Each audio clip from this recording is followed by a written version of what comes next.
How many people live in your city?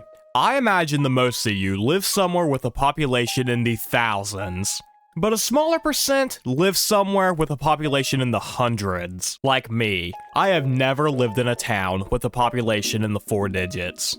There are thousands of cities like this across the country, and more are being made as populations shift. It's a growing trend in this country, people leaving their rural abodes for city life. While this is growing, it's most certainly not new. It's a tale as old as our country itself. And sometimes, or a lot of times, it leads to entire cities being deserted. And it's like this across all 50 states. Whether it's a change in the economy, a major natural disaster, or any other reason that leads to abandonment. It's happened across all 50 states, and today, we will discuss a story from each one. Here is one ghost town for all 50 states. Cahaba, Alabama. Our first ghost town starts off wild, because Cahaba was the first state capital of Alabama. Alabama started off as a territory in the United States, basically the next step down from statehood. Think like Puerto Rico. During this time, the capital was St. Stephen's, but upon statehood being granted, it was moved to Cahaba on February 13, 1818. The town was then built up over the next 2 years, and by 1820, the state house was done, and Alabama had its capital. But there was a problem. Cahaba sat at the confluence of 2 rivers, appropriately the Alabama and the Cahaba River, meaning the city flooded a lot. So 6 years later, the capital of Alabama was changed to Tuscaloosa, hampering the town of Cahaba. It kept itself afloat because of the cotton trade, and the eventual connection to the railroad in 1860. This then takes us to the Civil War, where a prison for Union soldiers was built. When the state capital was changed from Cahaba, it remained the county seat for Dallas County, but this too was changed in 1866, and a lot of business went with it. A freedman would then buy up what was left of Cahaba, demolishing the remaining buildings so that the material could be used for other nearby towns, and by 1930, the rest of Cahaba was pretty much gone. Nowadays, it's a state park where you can visit. Streets, cemeteries, and dilapidated ruins is all that remains of Arkansas's former capital. Portage, Alaska. This is the entry that inspired this video. I originally found it while browsing Atlas Obscura, and intended on including it in one of the videos about that website, but I extended it into what we have now. So what makes this city so interesting? Portage was never huge, being a simple village for its entire lifespan, of which it was first documented census-wise in 1950, but the town gains its notoriety 14 years later in 1964. On March 27, 1964, Good Friday, the second largest earthquake ever recorded struck the state of Alaska. It registered at 9.2 on the Richter scale and caused about $800 million in damage in modern-day money. But the more devastating loss involved was those who perished, of which there were 131. Only 9 died directly because of the earthquake, with the rest of the fatalities coming from the subsequent tsunamis. And Portage, Alaska fell victim to all of this. Due to the planet splitting open, the town sank 6 feet into the earth. Now below sea level, the tsunami water settled in the town. And considering it was fucking Alaska, the waters froze, freezing the remaining ruins of Portage. At this time, the town had about 71 inhabitants, and would soon merge with Anchorage. Today, some ruins of Portage remain sticking out of the frozen ground. The city is also surrounded by a dead forest, thanks to the frozen salt water killing all the trees. Alright, all of this just sounds made up. Like this town personally upset God. And I don't mean to sound insensitive, but it kinda sounds like a D&D plot. The earth splits open, an earthquake and flood destroys the town, freezes it, and now it's surrounded by a dead forest. Go stop the evil sorcerer. Jerome, Arizona. Founded in 1876, Jerome quickly climbed as the 4th most populated town in Arizona, thanks to its massive mining infrastructure quickly being established. But it wasn't gold Jerome was mining for, it was copper. The town began as simple tents for workers to live in, before blossoming into the aforementioned mining town. It continued as such throughout the 1920s, with the population peaking at 15,000. The onset of the Great Depression slowed the mines down, and the population began to dwindle. With World War II, the town got a temporary boost in demand thanks to the necessity of copper for the effort. However, World War II wouldn't last forever, and after the effort was over, the town continued to decline. The population dwindled to just 100 people, and efforts from the state to preserve the town began, and they succeeded. A lot of Jerome remains standing today, and it serves as a tourist attraction for all to see. Rush, Arkansas.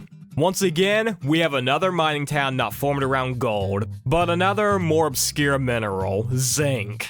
In the 1880s, zinc was discovered at Rush, Arkansas, and a town was soon established to help with its mining.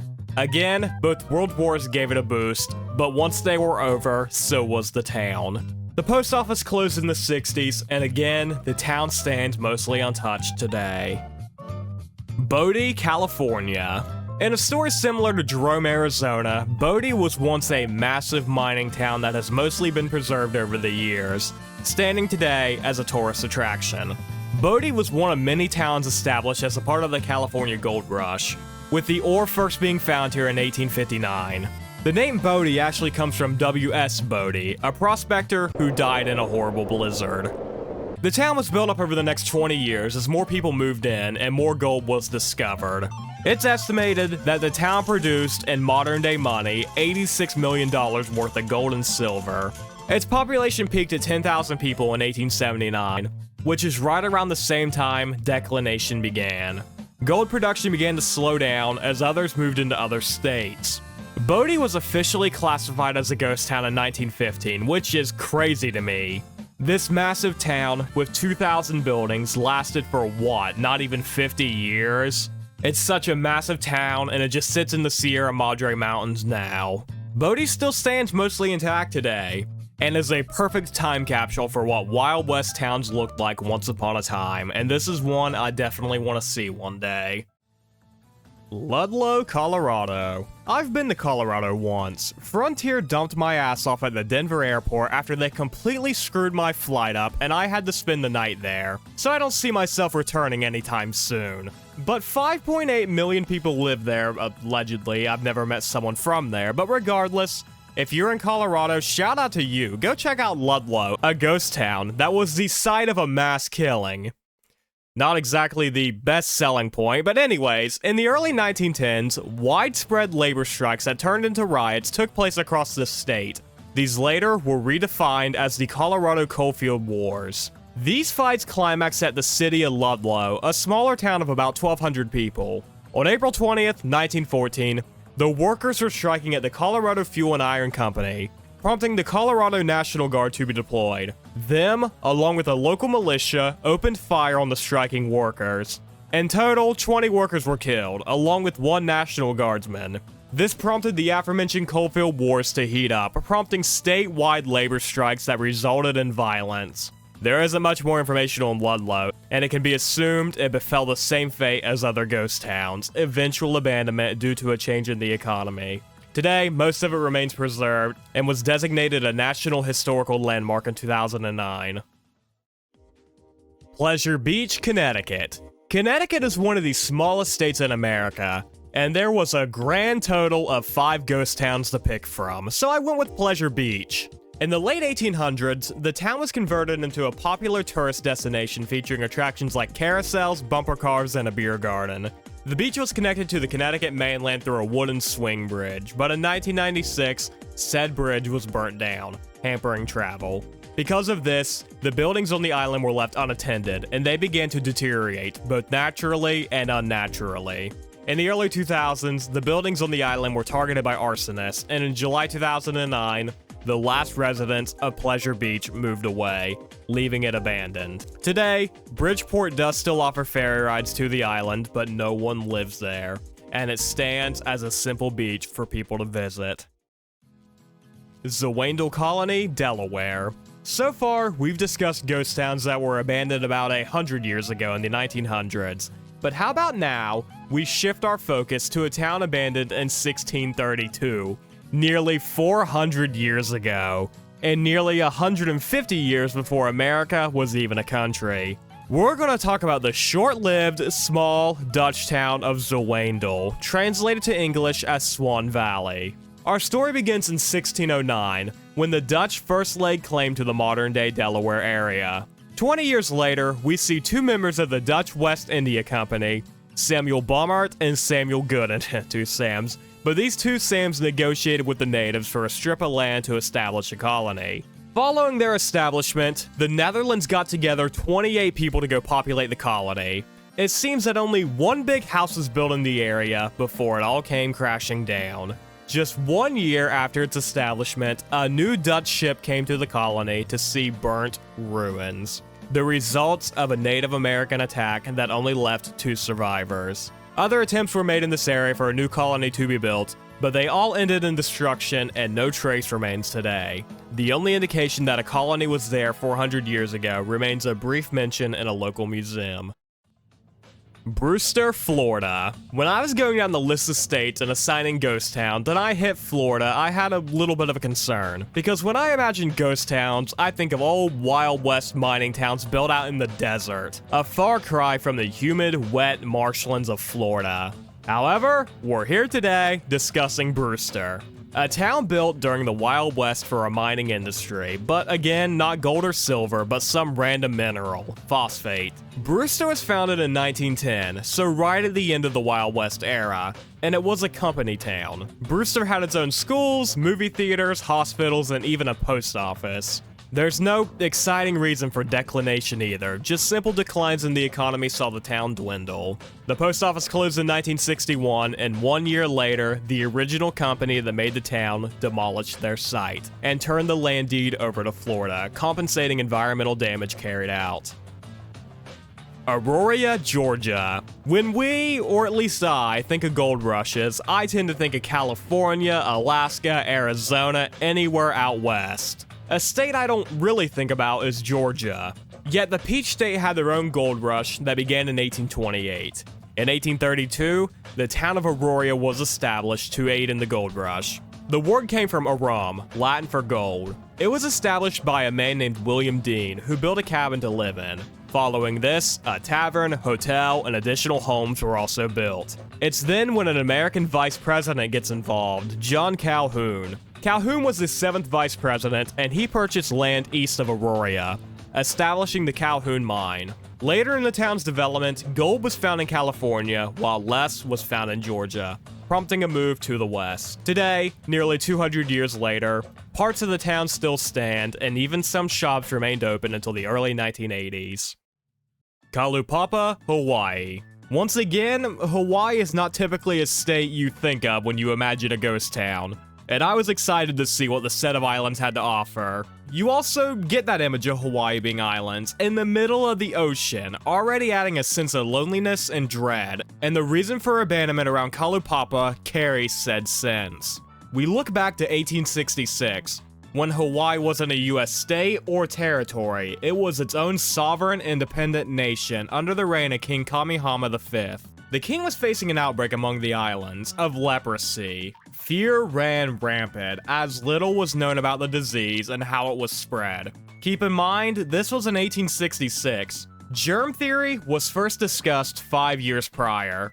Medical knowledge wasn't even close to what it is today. So when leprosy began to run wild, the king passed a drastic measure. He designated the island of Lokukai as a leper colony, an area for anyone afflicted with leprosy to be moved to. On the island, a colony called Kalaupapa was built for them to live in.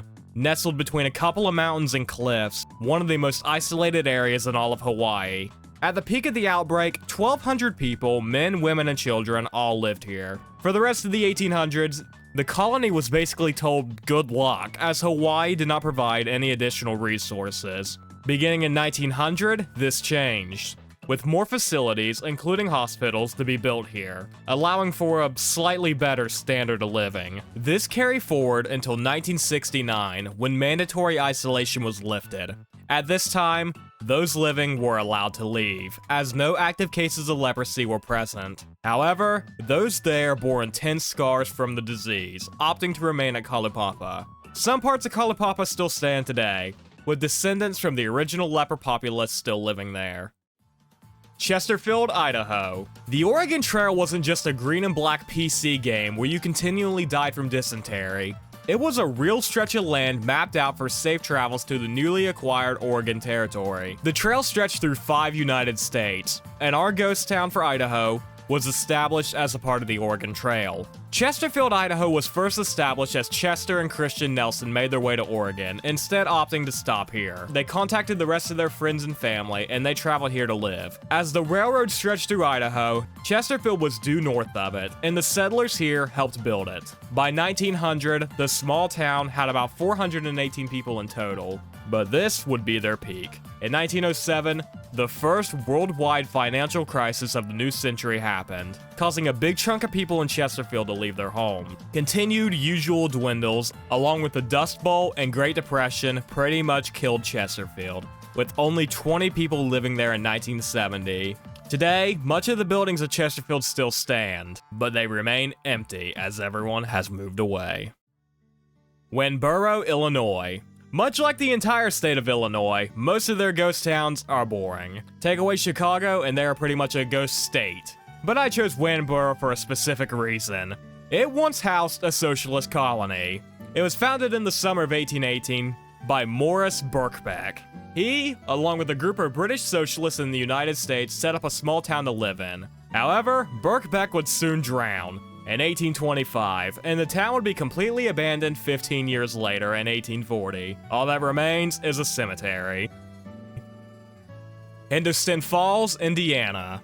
Hindostan Falls was established soon after Indiana became a state, being formed along the White River, and it quickly grew both economically and in population, making it the most well-developed in its county. The town was along a stagecoach road, which turned out to be its undoing.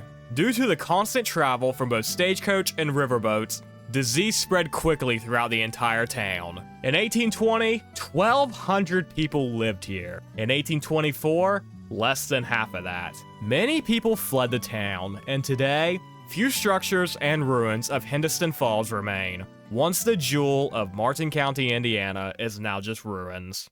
However, that isn't where our story stops. Rumors swirl around the town, circulating around a buried treasure. It was thought a Martin County tax collector embezzled thousands of dollars in gold and silver before falling ill due to the aforementioned sickness. Before he died, it was said he buried his funds, intending to recover them once he got better. But he never got better, and the loot remains hidden today. Lake Red Rock Towns, Iowa. Our next entry is special because we're not talking about one town, or two, or three, but 6 lost towns in Iowa, all lost for the same reason. They're underwater. Lake Red Rock is the largest lake in Iowa, and it was man-made. The Des Moines River flooded a lot, with major floods taking place in 1851, 59, 1904, 44, 47, and 54. The state of Iowa kinda got tired of dealing with this, so a dam was made to combat the floodwater. The subsequent reservoir used for water storage had just one slight issue. There were 6 towns in the way. But the Iowan state government said, who cares, bury them.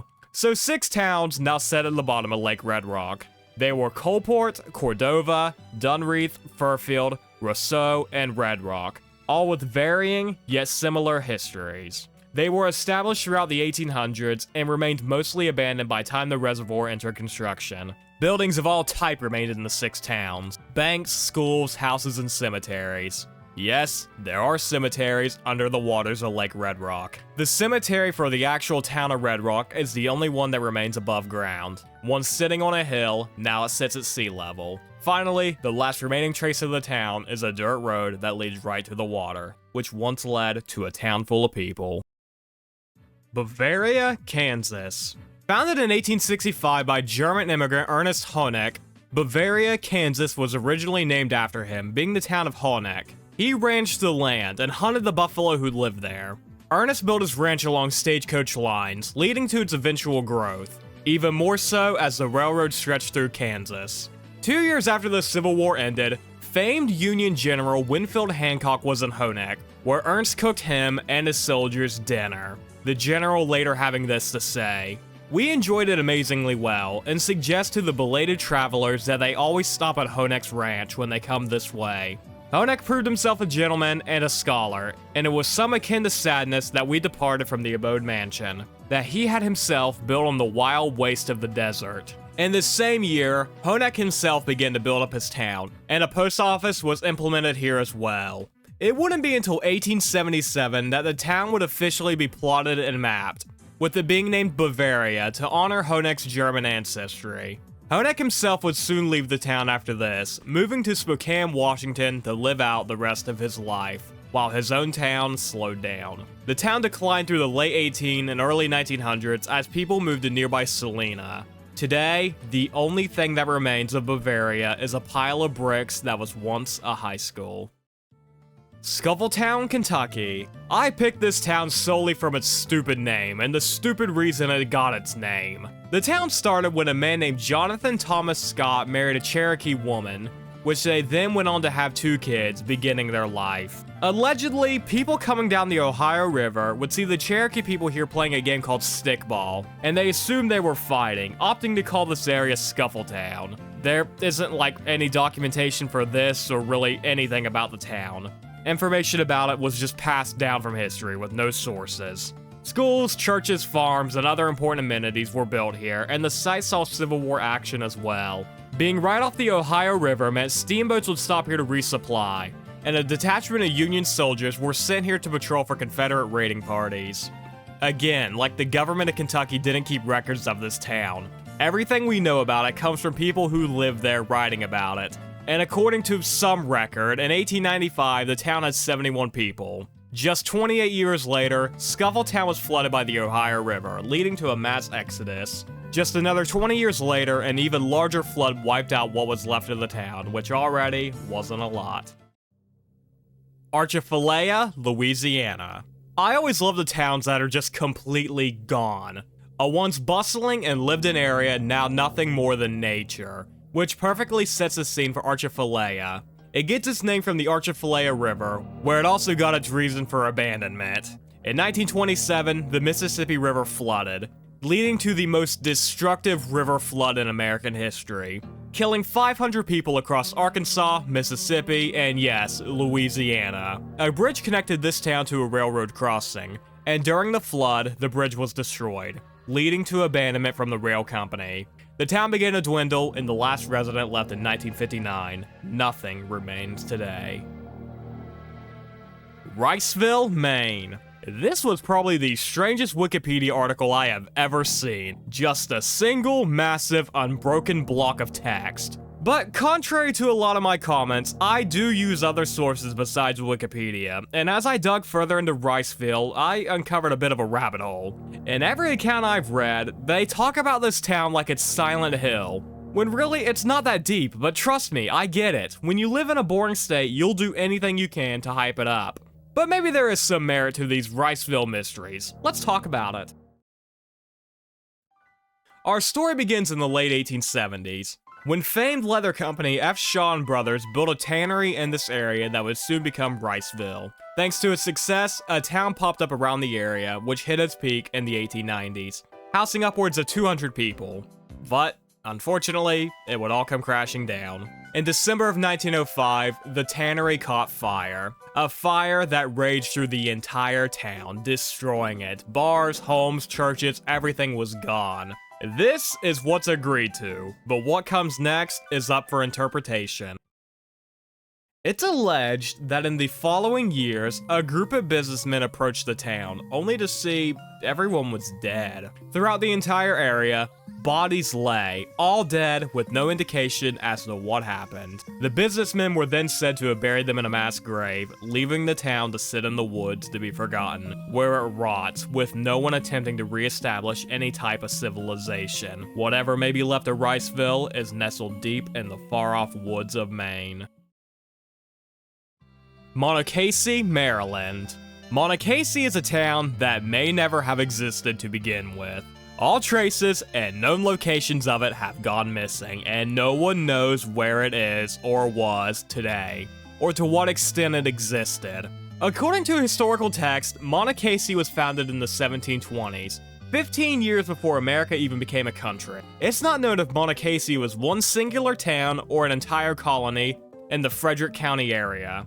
Regardless, let's talk about what we do know. A church was built here, and it was along a stagecoach trail, like every other town in this time. Then the Monocacy area just kind of vanished off the face of the earth, with the leading theory being that it was simply absorbed by better, more established towns in the area. However, searches for the town have been underway. These date back to 1896, when older residents of the area were interviewed and asked, simply giving answers of demolishment for reuse. Other people have searched since, and there has been no trace of Monocacy. It is completely gone, and even the land that once had a town sitting on it has been forgotten to history. Just know that people in Maryland, if you happen to be walking in the woods of Frederick County, it is very possible you're walking over a long forgotten town. Quabbin Reservoir Towns, Massachusetts. In a story similar to Iowa a little while ago, Massachusetts flooded several abandoned towns to construct their reservoir. The Quabbin Reservoir was constructed between 1920 and 1939, and it supplies the water to Boston and 40 other towns. As Boston grew, the demand for fresh water did as well, leading to the necessity for the aforementioned reservoir construction. After like 200 years of back and forth politics, mixed with less than effective temporary resolutions, the site for the reservoir was selected. However, just one slight problem. There were 4 towns in the area, including Dana, Enfield, Greenwich, and Prescott. But these weren't abandoned ghost towns, they were populated. The residents were promptly told tough shit, leave before April 27, 1938, or drown. On the night of April 26, the towns held a party together, celebrating their area, before they finally left. Like Red Rock before, some of the roads connecting the towns are still viewable, but they just lead right into the watery grave that housed towns not long ago. Singapore, Michigan. Singapore, Michigan was founded in 1836 by a New Yorker, with hopes to rival the cities of Chicago and Milwaukee, and did it succeed? Maybe for a little bit. Singapore did have a lot going for it, quickly getting a total of 23 buildings, including stores, mills, and hotels. They even had their own currency they tried to rival the United States dollar with. Yeah, this random-ass town in Michigan began to print Singaporean notes. In just a year, the town printed off $50,000 in Singaporean notes. They stopped this a year into the practice. The townspeople then had to face a blizzard, one that lasted for 40 days, killing nearly everyone in the town. But luckily for them, a ship wrecked near the town, and it just so happened to be carrying a bunch of barrels of flour. These washed onto the shores of Singapore, feeding the people. This was in 1842, and in 45, the town's founder abandoned it, selling his stake. The town then actually saw a decade of prosperity. The 1850s saw Singapore get a boost. Awesome, everything is looking great. Until Chicago burnt down in 1871. The entire forest surrounding the Singaporean area was cut down so that the lumber could be used to rebuild Chicago. Now with no trees, the winds of Lake Michigan destroyed the town. I'm not kidding. The wind was so powerful that the buildings were buried in sand. There's pictures of it. Now, no traces of Singapore stand today. What would be left is buried deep in sand dunes. Taconite Harbor, Minnesota. Taconite Harbor was another company town, built to house workers who served the factories of the Erie Mining Company. It sat along Lake Superior and consisted of 22 pre-built homes that were shipped in. The main industry there was an iron-producing smeltery that processed taconite, a mineral with iron ore inside of it. This is where the name Taconite Harbor came from. This took place in the 1950s, which was also the best decade for the town. At its peak, it housed many families, but this wouldn't last much longer. In the 1970s, the people living in the town realized exactly why you shouldn't build and live right next to a factory. Noise pollution was the least of their worries. Actual poison was number one. The smelting of taconite left behind a poisonous powder that blew in the air, right over the picturesque 1950s town. This lasted for 30 years, people leaving over time.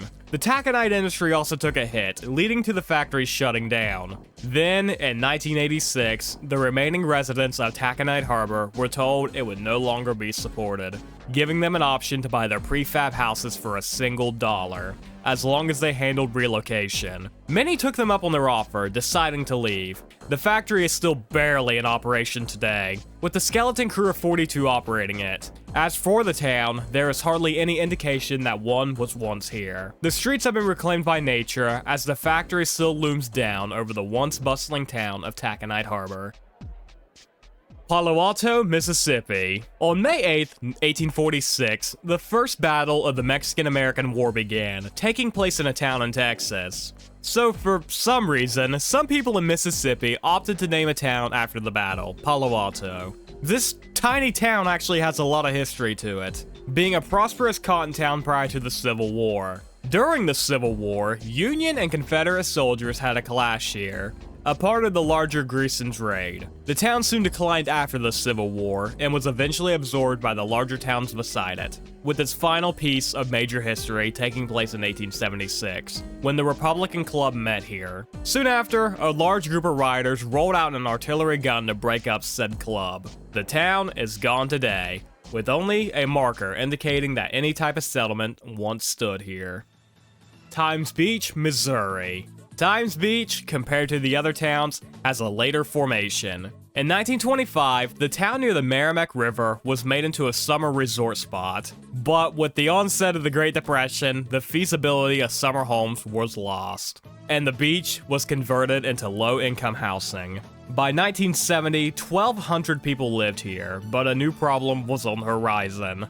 At the same time of the town's peak, a nearby factory began producing chemical weapons for the ongoing Vietnam War, and the byproducts of poison production polluted the town. After confirmation, all 1,200 people in the town were moved away, with it being torn down 11 years later. Comet, Montana. Here we go, we get a state perfect for ghost towns, and you guessed it, we have another mining town. This one is just 20 miles away from the capital, so anyone in Montana, go check it out. It's open to the public, but let's talk about what's there to see. Comet was founded in 1883 and was named after the Comet mine, one of the most lucrative in the entire state. By the time everything was shut down, the mine produced $20 million in ore. At first, this ore was shipped out to other mines for processing, and this continued through 2 different owners and shutdowns. In 1927, operations continued, and a processor was built right at the mine, before everything completely shut down once again in 1941. Again, what's left of the town, which is actually a good bit, is open to the public, and is 20 miles away from the capital, so go check it out, Montanians. Antioch, Nebraska. Nebraska, another flyover state. It's I meant to say Omaha, but I wrote Obama. It's Omaha and corn, making it the perfect breeding ground for ghost towns. And I'm happy to say, Antioch is that exact weird, abandoned, derelict ghost town you'd imagine when you think of Nebraska. Antioch got its rise from potash production, something primarily imported from Germany. But with the onset of World War I, this became harder to accomplish. Potash, by the way, I know you're wondering, because I was too. It's basically a big mess of salt in this rock, and it's used for fertilizer. Due to the World War, the price of a ton of potash went from $8 to $150. It just so happened that this little area in Nebraska had 5 massive deposits of potash, and this caused the place to basically explode overnight. This gave the town its rise for a few short years before Germany reopened trade with the United States in 1921, leading to the town's declination. Over the next century, it fell apart until it became what you see today, a set of concrete foundations that once held a major economic building block of Nebraska. St. Thomas, Nevada. If you remember Iowa, and was it Michigan or Maryland, I forget, but those states had buried towns underwater because of the construction of a new dam requiring a reservoir. And it happens again here with Nevada. Except we're talking about a single town. The town was first founded by Mormon settlers in 1856, growing in prominence as the years went by. In 1871, the United States map changed a bit, and the borders of Nevada shifted 1 degree of longitude to the east. And since St. Thomas was now in Nevada, the government tried to collect undue taxes from the previous years. The settlers refused to pay, straight up abandoning the town. Other settlers in Nevada then claimed the town for themselves and continued as normal. We then reached the 1920s when construction of the Hoover Dam began. The Colorado River needed rerouted, and its path would completely flood St. Thomas. So the federal government bought the site and relocated the citizens, allowing the town to be safely flooded, where it sat at the bottom of Lake Mead for decades. However, St. Thomas is viewable today. We can thank the water level of Lake Mead dropping low enough for the ruins to be seen, but all that's left to be seen are simple concrete foundations not yet withered away. Monson, New Hampshire. Once again, a smaller United States that didn't have a lot of ghost towns to pick from, so I went with Monson, a town abandoned in the 1770s. It's not known exactly when the town was founded, but it was abandoned in 1770 due to the soil's poor quality. At this point, that was pretty much a death sentence for any town, because no food would grow here. Now 250 years later, the only thing that stands are stone foundations that have not yet withered away. Ong's Hat, New Jersey. If there was a town we discussed today that may serve as a portal to another dimension, of course it was going to be in New Jersey. This area, once again, predates the American Revolution, the name Ong's first appearing on a 1778 map. While today it is called Ong's Hat, there was a contention whether or not it was hat or hut. The Ong part is pretty agreed to, coming from a man named Jacob Ong, and guess what? He had this banger of a hat he showed off to everyone. Until one day, someone got jealous, stole his hat, and threw it in the trees. Not bothering to get it down, it sat there for decades, and became a marker to those headed near the town. Like they walk by, they go, "Ah, there's Ong's Hat," and that's how the city got its name. But some believe the name is Ong's Hut, because a farmer had built a hut here. Regardless, we're going with hat, because that's what a lot of the maps say. While not documented just through word of mouth, it's said Ong's Hat was a popular party town, with many bars and hotels being set up here. A lot of the information we have on Ong's Hat comes from an author named Henry Beck, who wrote a book called Forgotten Towns of Southern New Jersey, documenting what he learned through talking to people in the area. Ong's Hat stayed on maps through the 1930s, although the only thing left were indications of houses. When Beck went back to the Ong site, there was a single man living there. He reprinted his story in 1961, where he stated that that man had moved out, leaving the area fully abandoned. But you didn't forget about how we opened this thing, the whole, portal to another dimension. Ong's Hat was the focus of a 1980s ARG. Yes, an ARG from nearly 50 years ago that had this exact plot point. This is something I kinda want to do a deeper dive on, the Ong's Hat ARG from the 1980s. If you're interested in that, let me know, because I certainly am. Bland, New Mexico. What an absolute kick in the teeth. You get one shot at life and you have to spend it in Bland, New Mexico. We have another mining town to cover today, being established in 1894 in the deep reaches of the Yemez Mountains. And Bland didn't last long at all. Being abandoned in 1905, it lasted a decade. Insanity. What's even crazier is that 3,000 people lived here at its peak. 3,000 people in and out in a decade. I don't know, I think that's weird. The town had its economy rooted in both sawmills and mines, typical of the time period. A lot of Bland was still standing at the turn of the millennium. But in 2011, which was 14 years ago now, Jesus Christ, it all burned down, leaving smoldering ruins in the mountains of New Mexico. Pottersville, New York. Again, not typically a state you think of when it comes to ghost towns, thanks to the dominance in New York City. How can a state home to such a dense, lived-in concrete jungle have ghost towns? Well, it's because the rest of New York looks like this. Take away New York City, you take away half the population, which is why we can talk about Pottersville, a long-forgotten town in New York. There's not a lot to go on for Pottersville. A massive flood ruined most of the town in 1927, pretty much wiping it all out. Afterwards, in the 1960s, a father would snap, killing his entire family and then himself, leaving the ruins of Pottersville to be abandoned, reclaimed by the woods of New York. Buffalo City, North Carolina. Shortly after the American Civil War ended, a logging company based out of Buffalo, New York set up an operation in North Carolina. In total, 100,000 acres were purchased, and the logging operations began, harvesting the area's bountiful juniper, cypress, and pine trees. When the Buffalo Mills Company moved to North Carolina, they brought with them over 200 workers, mostly Russian and African American laborers. who chose to stay in the area, beginning to construct a town. And this thing was the definition of a company town, with the laborers only being paid 50 cents a day in company money, only to be spent in Buffalo City. The operations here lasted for the rest of the 1800s. Thanks to the deforestation in the area, the logging operations slowed down, and in 1903, the Buffalo Timber Company sold their land to another logging company, Dare. Dare was able to keep the operation going thanks to the railroad expansion, allowing trees from further away to be transported to the Buffalo City site, with mules also being used. We then go to the 1920s, where the city got a new explosion in revenue thanks to Prohibition.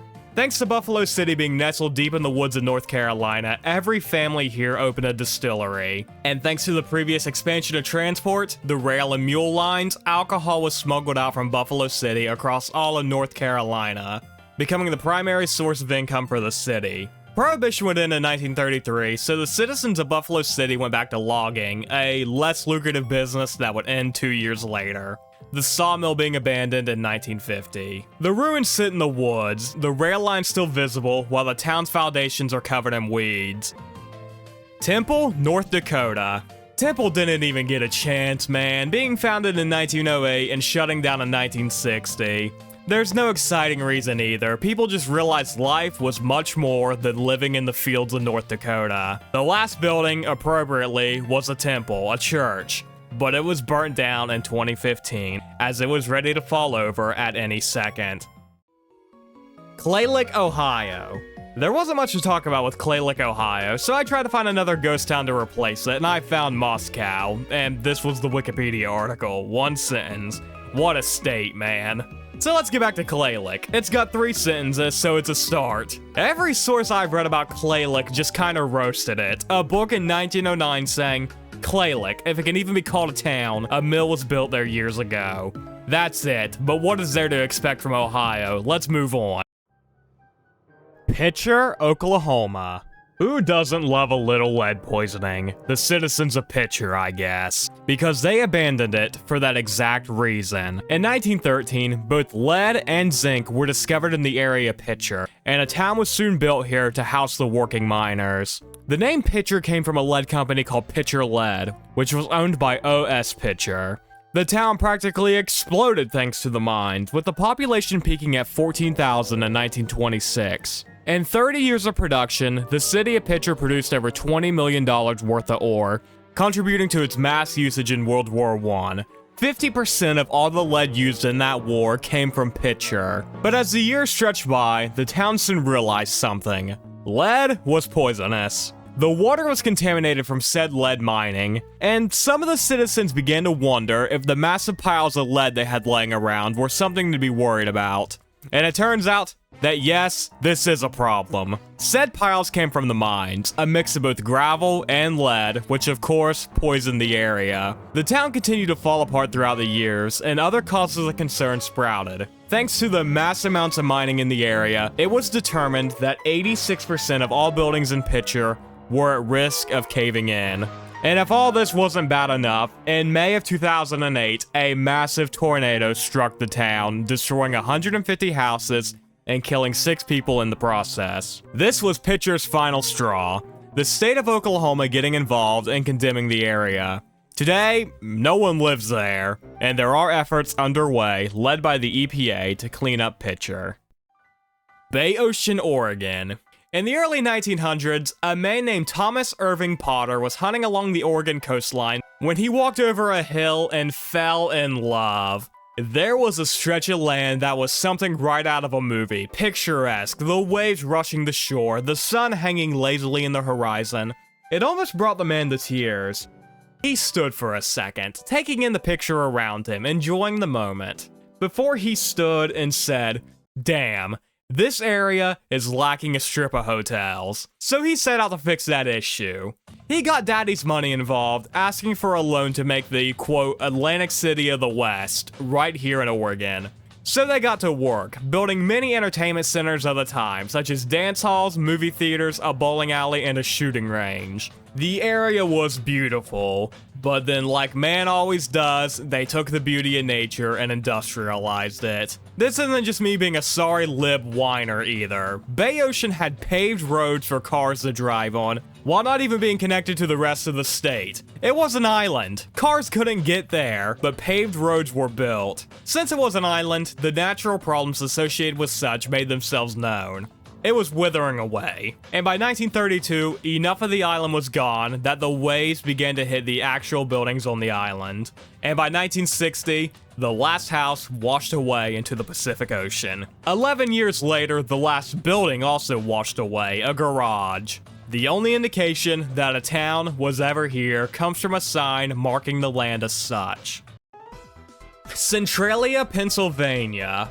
Up until this point, we've covered towns or areas that could be lived in still, it's just that no one does, or there's nothing there to live in anymore. That changes with this entry, because you're not allowed to live in Centralia. Centralia got its start, and reason for abandonment, as a coal mining community.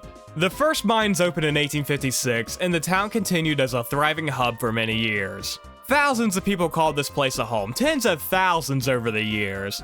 Businesses, homes, everything you needed was right here. But today, no one lives in Centralia. So what happened? In 1962, the residents of Centralia began to use an old, abandoned mine as a garbage dump, and the collective brainpower of every Pennsylvanian citizen came together with a masterful plan of disposal. Set it the fuck on fire. In a move no one could predict, the fire spread throughout every mine under the town, and it burned for 20 years straight. We get to the 1980s, where sinkholes across the town began to open up, causing people to fall down inside. More worrying, these sinkholes of course were from the mines, and toxic gases from the mine and fire began to leak upwards, most worrying of these all, carbon monoxide. This is when the statewide government of Pennsylvania got involved, offering buyouts to the citizens of Centralia, buying the land so that they could move, and so they did. As of 2020, only 5 people live in Centralia, but more of a concern, the fire started here is still burning and is expected to do so for another 250 years. Napatree Point, Rhode Island. We now reach the smallest United State, which means we didn't have a lot to pick from, but we are discussing something unique. In 1898, the federal government purchased land off the coast, but still connected to the Rhode Island mainland. The land was intended to be used as a coastal artillery piece to help prevent any attempted invasion of New York City. Following this, barracks and housings were set up for the on-site crew to live in. The fort was finished in 1901, and 6 years later, it was abandoned.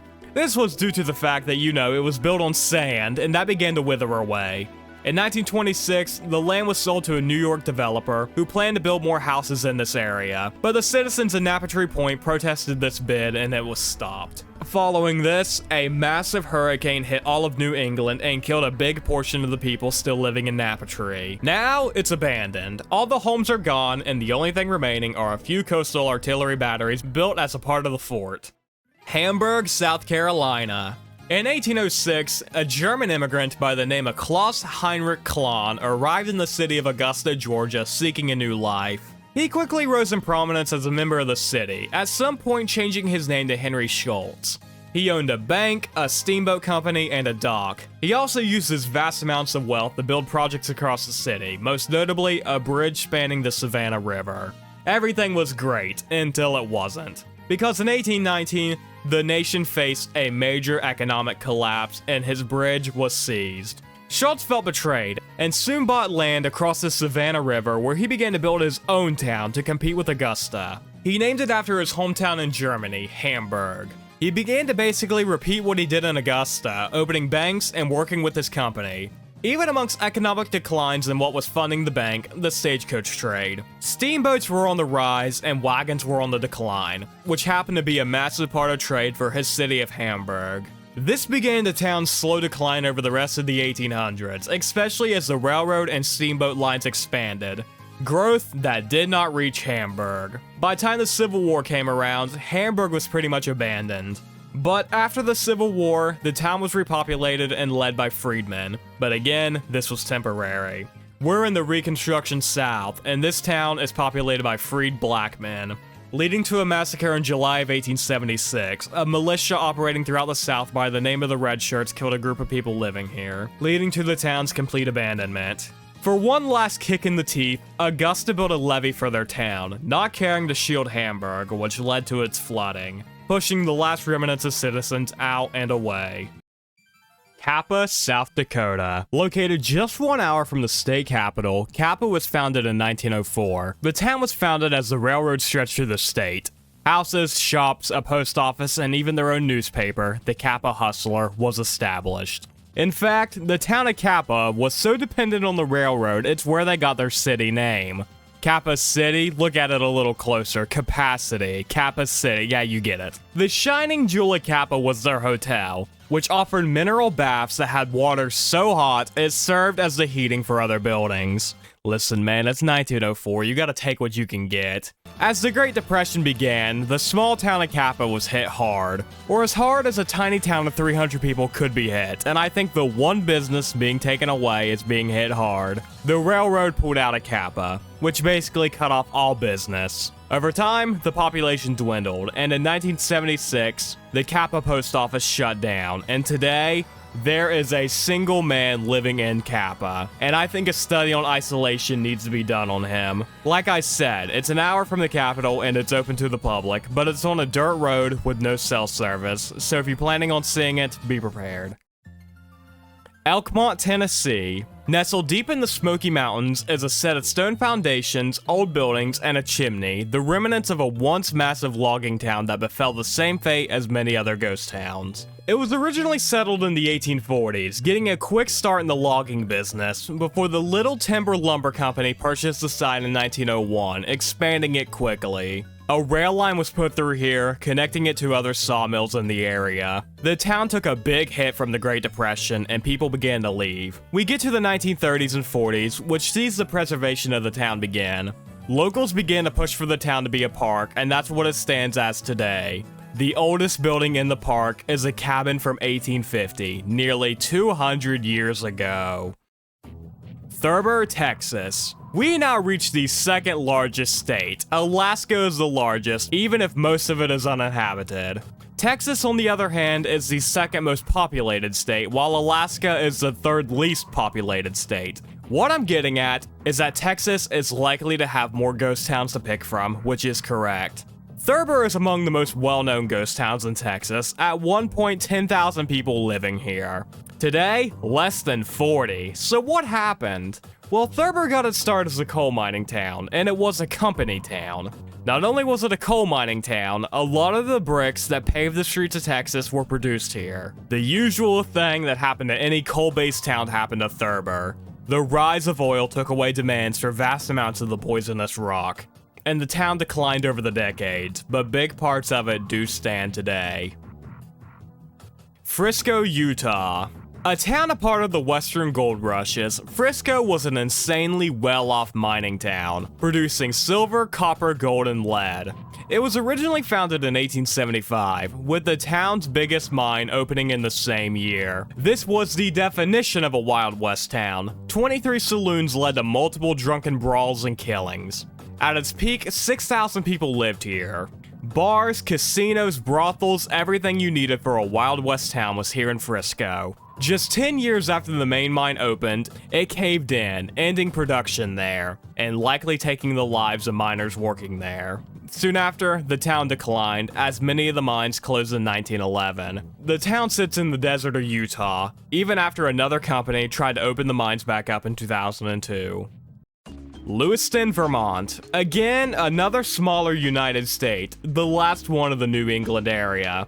So we didn't have much to go on here. I found this, a very poorly formatted website, but they do list their sources, so let's talk about Lewiston. Lewiston was first established in 1765, and has served as a pretty vital transportation hub, connecting surrounding towns in Vermont, moving coal to the areas through trains that ran through Lewiston. The town simply sat there until 1967 came around, when the federal government was building Interstate 91. The town was raised and a big ol' highway was put here, with few ruins of Lewiston still remaining today.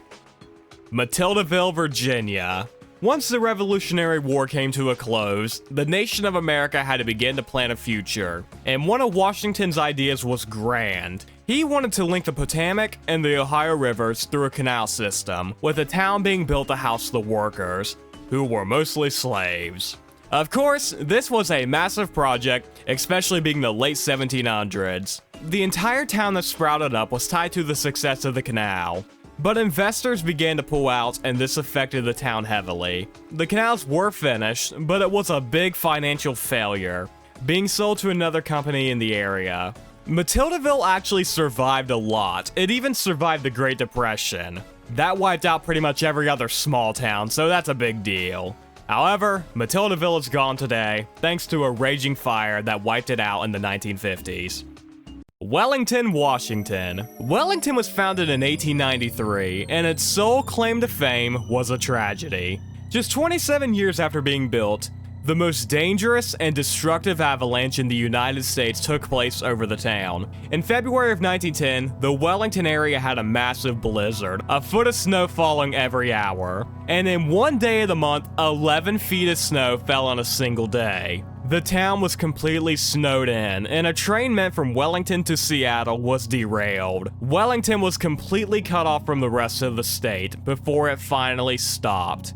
Now buried, the town tried to recover. But the disaster wasn't over. On February 28th, a massive winter storm of lightning and wind took place, breaking a 10-foot slab of snow off a mountain, falling downwards towards the town, further adding to their isolation. 93 people were killed, making it the worst avalanche in American history. The town was quickly renamed Ty for some reason, I don't know why. It says to escape association, but I mean the damage is done, and a name change isn't fixing anything. Anyways, the town was abandoned, and it's assumed all ruins are buried in the snow in the woods of Washington State. Thurmond, West Virginia. And now we reach my state, and boy howdy did I have a lot to pick from. We're dying. Someone help us, please. Our senator is on a mobility scooter. Thurmond was a coal town being built along the Chesapeake and Ohio Railway in the 1900s. The town's founder was W.D. Thurmond, of course being the namesake. Thurmond banned alcohol from the town, and its main line of business was travel. People stopping off the train to spend the night. Also, Thurmond was a refill spot, engines stopping here to refill their coal reserves and water tanks. So of course, once the railroad declined, so did the town. This is also partially due to the evolution in train technology, engines being changed to diesel compared to steam. Today, it's designated as a National Historical Site and kinda sits as a time capsule of the early 1900s, as the town is perfectly preserved. It's been used for a few films, considering it perfectly reflected a 1920s Appalachian coal town, meaning no set would be necessary for construction. Sugarbush, Wisconsin.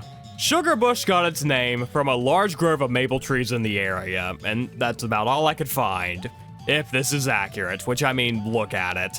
It also says Sugarbush was wiped out by a wildfire in the late 1800s. Sorry, Wisconsin. Gyra, Wyoming. Shout out to my Wyoming viewers, waiting until the very end to see their state. Or if you're a coward who skipped here, thanks to the timestamps in the description, fuck you. I spent a lot of time on this video. I would like to tell you we're ending on a town that was deserted for some cool badass reason, but we're ending in Wyoming. Nothing about this state is cool, and that carries over with our ghost towns. Gyra's massive claim to fame was when a college was built on the site, the town coming afterwards. The point of the college was to offer a Christian education to the children of the last frontier, words from a professor working here. This would last only until 1920. The college shutting down soon after facing declines in the enrollment numbers. The town would be demolished soon after, and the only thing that stands are signs labeling the town from years ago.